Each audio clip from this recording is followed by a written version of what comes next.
I think it really concentrates on this notion of expertise. With a mission that's very well understood by everybody who goes here and everybody who teaches here, everybody who works here. It is multicultural to the nth degree. Really understands the needs of our country and our industries. I went to U of T and New York, but guess what? I'm here at Ryerson. This is one of the, I'd say, the most welcomed events of the year and the ones that we get most attention and most interest in. Behind me, of course, is our main donor wall, and I never hesitate to point out that there's quite a lot of room left there. And anyone who's so inclined, we'd love to have a chat with you this evening. When I was going to university in 1964, Ryerson wasn't an option. Fast forward to year 2000. People are suddenly getting it, that the whole world is changing and everything's happening in cities and city regions. If any of you have the occasion to walk the streets of Dundas and Yonge, particularly that intersection, I think you see the new Canada. The wonder of Ryerson is its diversity, and every event that I've ever been in, including, dare I say, my own classes, just reflects that. And I'm just so proud not only to be part of it, but to, in my own kind of modest way, to support it. Sheldon's been a friend of mine for a long time. And in, I bet September, we were having lunch, one of our regular lunches at Barbarians, and he said to me, "Do you ever think of teaching?" I said, "No." He said, Would you like to teach?" I said, "No." But I was trying to figure out if I could give him a bunch of conditions that he couldn't live with. And I was trying to get out of it. And I said, "Okay, I'll create a course called Law, Business, Politics, the Real World. And I'll go out and bring in some speakers. But I want to partner with a real professor." And diversity was the word used earlier. And I looked out at my class, and it represent, David, as you said, Yonge and Dundas. It was spectacular.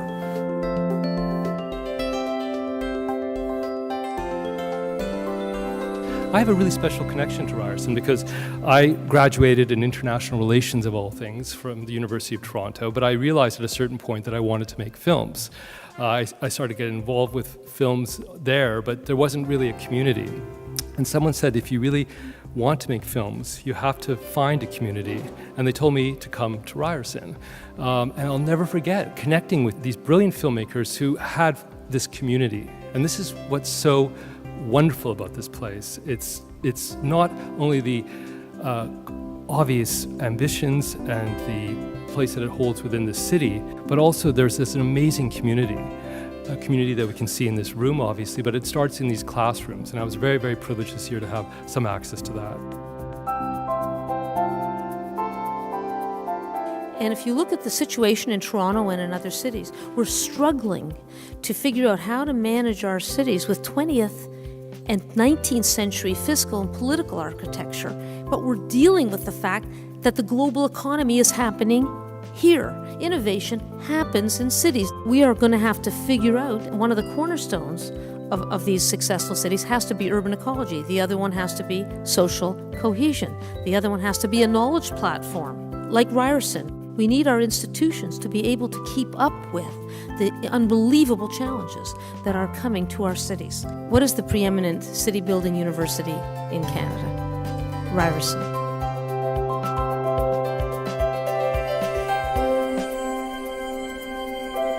In 1994, as Minister of the Crown, I had the great opportunity to travel to Israel. When you go to Israel, it is common courtesy that you pay a visit to the Prime Minister. On this particular occasion, Mr. Rabin was called back to Washington, but I did have the opportunity to meet with the Foreign Minister, Shimon Peres, who, as you now know, is the President of Israel. And he inquired about my visit and why I was there. Well, I said the United Nations, along with Canada, has come up with a fund of $300 million to provide necessary infrastructure and water in the Gaza. This very thoughtful, articulate, eloquent man said the following: "Young man," in a fatherly voice, "in dealing with delegations, whoever they may be, ascertain whether or not they have the authority and the capacity to implement the arrangement that you so seek. And I carry those stories with me, many others, to the students at Ryerson University.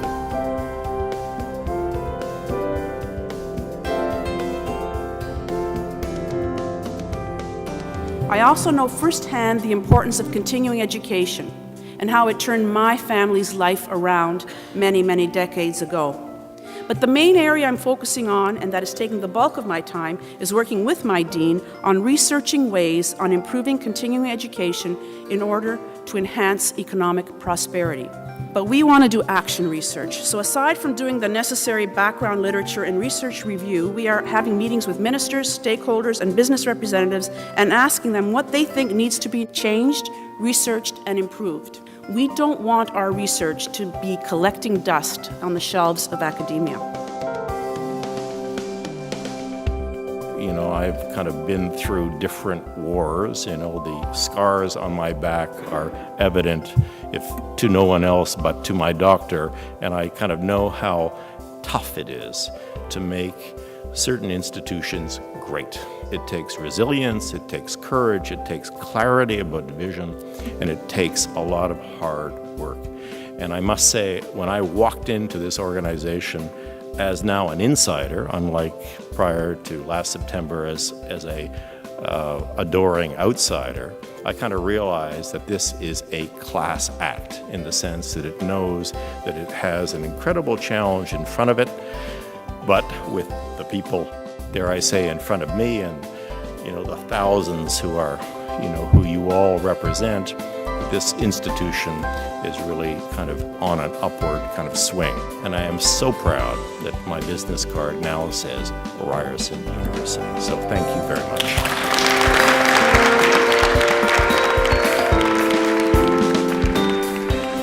One thing you have to do is just take them on campus, and knowing that Ryerson is growing and we're growing continuously. I mean, with the DMZ, with our new athletic center, everything's just expanding. And I mean, if they want to grow and if they feel that they have what it takes to be able to grow with us, then they should come.